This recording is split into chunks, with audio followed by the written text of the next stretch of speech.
Perkenalkan, nama saya I. Gede Mantrayasa sebagai Ketua Yayasan Banjar Tegasari yang membawahi unit swakelola sampah Banjar Tegasari, Kelurahan Tongye. Sebelumnya pengelolaan sampah di Tegasari seperti yang lain-lain sama lah. Jadi kita ambil, kita angkut, kita buang ke TPA. Seperti itu sebelumnya. Tetapi seiring waktu setelah COVID itu kita mulai kewalahan dengan sampah. Jadi kita mencoba mencari solusi apa yang kita bisa kurangi sehingga tidak banyak sampah yang kita buang ke TPA. Jadi salah satunya kita mendekati kelompok PKK pada waktu itu yang lagi arisan untuk membuat bank sampah. Karena salah satu kunci keberhasilan bank sampah adalah ada di ibu-ibu gitu. Karena dari beberapa tempat ketika ibu-ibu ini mau bergerak, biasanya ini lebih berkelanjutan. Penduduk di Banjar Tegasari ini semakin banyak gitu, padat, pertumbuhannya tinggi sekali. Dulu yang awalnya hanya 400 kakak, akhirnya sekarang sampai menjadi 1.200 kakak yang ikut menjadi pelanggan sampah Banjar Tegasari. Nah, akhirnya kami juga berpikir apa yang harus kita lakukan. Nah, kemudian dari pemerintah Kota Denpasar waktu itu menerapkan program pemilahan serentak. Ya, waktu itu penjadwalan lah ke TPA. Jadi ada harinya kapan organik, kapan non-organik, kapan residu. Seperti itu. Nah, ini momentum bagi kami untuk mulai melakukan pembenahan-pembenahan. Kami mulai pendekatan-pendekatan ke kelompok-kelompok masyarakat. Ada juga masyarakat yang kita undang ke Banjar. Kemudian di beberapa tempat kita bikin signboard terkait dengan pengelolaan dan jadwal pembuangan sampahnya, dan kita juga berikan pada saat itu ada wadah-wadah ke masyarakat. Jadi sebelum kita lakukan pemilihan serentak, kita lakukan uji coba. Memang tidak banyak pada saat itu, hanya 50 kakak ya, 50-60 kakak yang kita pakai sebagai uji coba. Itu kita mendahului waktunya untuk program pemilihan serentak tuh. Jadi program pemilihan serentak kalau nggak salah tuh di bulan Oktober ya. Jadi kita 1 minggu sebelumnya kita melakukan uji coba, dan ternyata dari monitoring mereka rata-rata kesulitan itu di awal saja. Hanya begini, apakah organik ini masuk ke residu atau ini masuk ke non-organik, seperti itu. Tapi 2-3 kali pengangkutan mereka sudah mulai terbiasa, sudah mulai paham gitu. Akhirnya dari 50-60 pelanggan ini berhasillah kita edukasi dan sampai sekarang masih sampahnya terpilah. Nah, kemudian masalahnya adalah kemudian di TPA akhirnya bermasalah, di mana sampah itu kemudian digabung lagi gitu. Pengangkutan terjadwal itu, pembuangan terjadwal itu tidak berlaku lagi karena akhirnya semua orang swakelola itu ke sana membawa sampahnya masih tercampur. Jadi kita pun akhirnya mulai, karena kacaunya penjadwalan, karena akhirnya kita banyak sering nginep beritu. Hanya mestinya keesok harinya kita ngambil non-organik, karena kita masih di TPA, sehingga kita tidak bisa ngambil yang non-organiknya. Begitu kita ngambil, besoknya sudah lain lagi jadwalnya gitu, karena banyak pembatasan, ada pembatasan jam untuk buang sampah ke TPA. Akhirnya kami mulai kacau lagi. Sekarang kami mencoba lagi, karena TPA semakin lama semakin bermasalah. Kemarin sudah ditutup berulang kali, tapi diperpanjang lagi berulang kali. Tapi kami berpikir bahwa kami harus coba melakukan tata kelola sampah yang lebih baik, di mana tata kelola ini menciptakan kemandirian dan pengurangan pengangkutan sampah ke TPA. Pertama, faktor hilirisasinya ya. Karena kan kami di masyarakat dengan keterbatasan lahan, tapi tingkat konsumsi masyarakatnya tinggi sekali, sehingga sampah itu juga tidak terbendung gitu. Sehingga sampah itu pasti ada gitu, dan tempat untuk pengolahan di sumber itu juga sedikit sekali. Akhirnya kami mulai membatasi mereka untuk memproduksi sampah, yang menyebabkan kami mulai melakukan tata kelola sampah yang baik. Karena memang TPA bermasalah. Kemarin TPA ditutup oleh KLH, kemudian dibijaksana lagi dengan diperpanjang, lagi ditutup, lagi diperpanjang. Kemudian yang berikutnya, infrastruktur di TPA itu sangat buruk ya. Jadinya jalan untuk membuang sampah truk itu sudah tidak layak lagi untuk dilalui, sehingga banyak sekali kecelakaan-kecelakaan di sana. Dan ada beberapa malah kepalanya di utara, baknya itu damnya ada di selatan. Jadi banyak sekali akhirnya juga dibantu oleh Bego untuk ketika dia tidak bisa melaju didorong oleh Bego. Dan kemudian kemarin kita sampai nginep 2 hari di sana karena masih perbaikan infrastruktur, kemudian banyaknya sampah yang menumpuk di masyarakat. Nah, kami mulai berpikir harus kita tata ulang lagi kelola sampah yang ada di Banjar kami. Nah, kemudian kami sebenarnya kan sudah melakukan sebelumnya. Jadi langkah-langkah yang kami lakukan adalah kami mulai menduplikasi yang paling kita lakukan di sebelumnya. Karena untuk 60 pelanggan yang sebelumnya pada saat program pemilihan serentak itu masih berjalan sampai sekarang, kami evaluasi lagi bahwa memang wadah menjadi hal yang penting untuk mereka miliki, wadah yang seragam. Kemudian yang berikutnya adalah mereka mulai kita batasin. Jadi kalau dulu rumah tangga itu hanya kategorinya rumah tangga. Kalau sekarang tidak ada lagi kategori rumah tangga, tidak lagi ada kategori toko, tetapi kategorinya adalah serba besar wadah yang mereka miliki. Makanya kita sebut namanya eco small, eco medium. Kalau mereka memiliki sampah residu non organik dan organik. Kalau mereka punya sampah residu dan non organik saja, ada paketnya residu small, atau lebih besar lagi 80 liter namanya residu medium.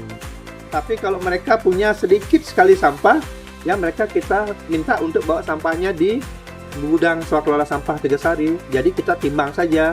Nanti kalau residu harganya 2.500 per kilogram, kalau organik itu 1.000 per kilogram. Jadi kita berikan banyak pilihan ke masyarakat sehingga kita bisa tahu volume sampah yang akan kita kelola.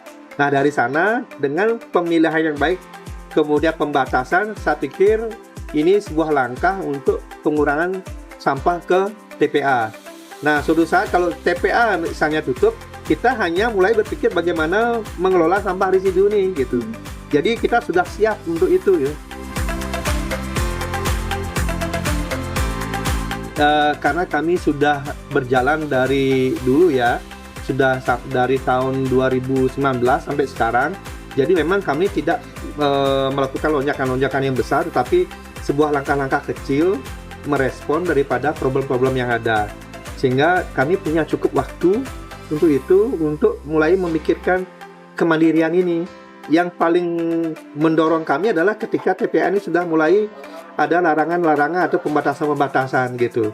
Dari sanalah akhirnya kami mencoba, kemarin itu ditutup bulan Oktober ditutup. Hanya kami menunggu responnya dari pemerintah, akhirnya dibuka lagi sampai Desember. Nah, kita berpikir bahwa pemerintah akan memberikan solusinya untuk sampah-sampah yang kita punya. Tetapi dari Desember itu ditutup, kemudian diperpanjang lagi menjadi Maret sampai November. Nah, akhirnya kami berpikir, kalau ini terus kami ikuti, kami tunggu reaksi dari pihak pemerintah untuk hilirisasi, rasanya akan sulit buat kami. Karena sampah mungkin dilihat di mana-mana menumpuk sudah ya. Karena memang keterbatasan TPA, kuotanya sudah, kapasitas sudah penuh dan kemudian infrastrukturnya, saya akhirnya harus berpikir mulai pengurangan. Kira-kira butuh waktu, sekarang dari kemarin kita mulai dari bulan Desember ini kita gencarkan, kemudian di bulan Februari ini, jadi 1 bulan Februari kita mulai mengadakan latihan lagi untuk keseluruhan. Jadi kita sudah sebarkan, sosialisasikan, banyak pelanggan yang mendaftar ulang lagi, bisa melalui Google Form, mereka ke Banjar atau dengan hanya memfoto formulirnya. Nah, untuk Februari ini kita mulai berlatih. Kami juga belajar, masyarakat belajar.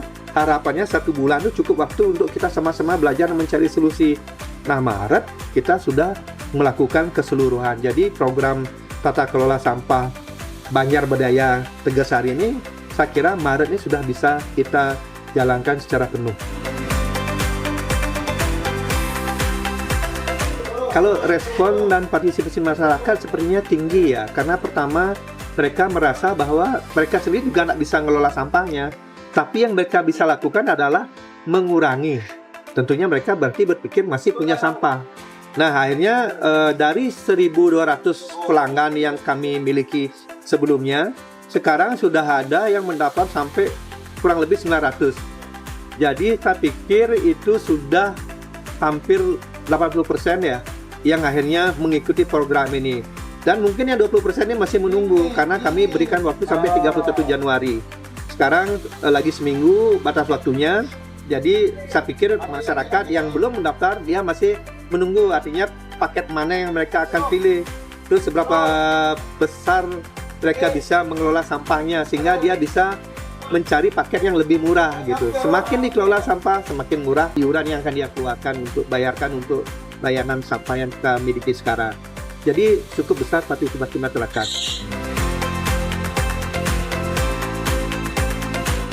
Terkait dengan regulasi yang dikeluarkan oleh pemerintah masih sangat lemah ya. Penegakan hukumnya masih sangat lemah. Jadi lemahnya penegakan hukum ini mengakibatkan banyaknya praktek-praktek pengelolaan sampah yang buruk gitu loh. Jadi pertama, sanksi tidak dijalankan secara utuh sehingga mungkin bisa dilihat banyak sampah liar di sekitar jalan itu.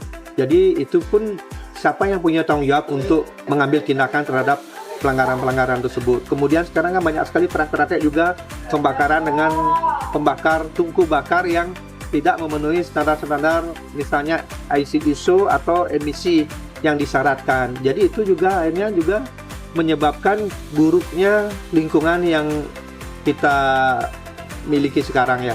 Belum lagi sampah-sampah itu bukan hanya di jalan, mereka bawa itu ke sungai. Jadi ini seperti tsunami sampah ya, kalau tidak ditangani secara cepat, regulasinya tidak dijalankan secara ketat dan konsisten seperti itu. Kalau kami selalu berusaha maksimal untuk mentaati aturan pemerintah. Apapun program pemerintah kami coba jalankan dengan sukacita kan. Seperti program yang sekarang di saat yang lain masih berpikir terus bagaimana ke TPA, bagaimana mereka harus bermalam, kita sudah mulai mencoba untuk mengelola sampah itu secara mandiri walaupun siklusnya itu ada di rumah tangga. Tetapi bagi yang belum bisa, nanti siklusnya, circle-nya ada sampai di gudang. Tapi kalau masih ada sampah-sampah yang tidak bisa kita tangani, hanya sedikit yang akan kita bawa ke TPA. Kami sangat beruntung dan bersyukur dan berterima kasih terhadap PPLH karena pertama PPLH sudah lama sekali mendampingi kami terkait dengan pengelolaan sampah di Tegasari. Jadi PPLH banyak sekali mengedukasi masyarakat, kemudian memberikan kami masukan-masukan terhadap tata kelola sampah yang baik dan juga kemudian mengasuh remaja, anak-anak muda kami yang kami sebut sekarang mereka punya nama komunitas sahabat alam sahabat alam Natarare. Jadi mereka Skat Star. Jadi kelahiran daripada Natarare ini diasuh oleh PPLH dan sampai sekarang mereka juga eksis membantu kami dalam hal edukasi ke masyarakat. Dan dengan PPLH banyak sekali insight, referensi yang bisa kami dapatkan sehingga kami lebih bersemangat, lebih termotivasi untuk mengelola sampah ini menjadi yang lebih baik gitu. Jadi harapan kami terhadap pengelolaan sampah di Tegasari, pertama masyarakat mulai sadar pentingnya pengelolaan sampah berbasis sumber karena pengelolaan sampah yang baik itu akan membuat lingkungan lebih bersih dan berkelanjutan.